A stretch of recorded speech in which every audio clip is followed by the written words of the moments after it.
લે ભાઈ થોભલા દેખ હોય ને એટલે આ થોભલા સુધી બધી 6 વીઘા જમીન છે. આ 6 વીઘા જમીન માટે આપણા કાકા ને બાપા બધા લડીને મરી ગયા. હા એ તો બધું બરાબર છે, પણ તમે એવું વિચાર્યું છે એ વાત?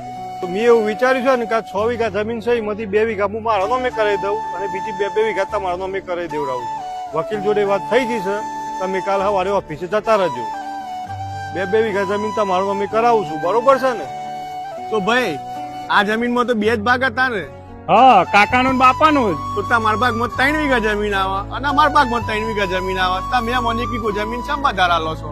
ને નો હતો તાન કાકાની ને બાપાની લડાઈમાં તમે 2 મારથી જુદા થઈ ગયા. હવે હું બાકીની જિંદગી એકલો નહીં રહેવા માંગતો, એટલે આ મુદ્દો છે ને હું આટલા પૂરો કરી દેવા માંગુ છું. એટલે જ આ 1 વીઘો જમીન મેં તમને વધારે આલી છે. હું તમારા પાસે હવે એટલું જ માંગુ છું તો એ એવું મારા જોડે હરી મળીને રહો.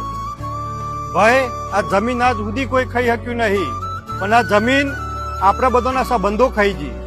અને તમે આ કાકા બાપાની લડાઈમાં જોયું ને એ અત્યાર સુધી આપણે આ ભોગવતા આવ્યા છીએ. એટલે મારે તમારા જોડે રહું છે, એટલે જ 1 વીઘો જમીન મેં તમને વધારે આલી.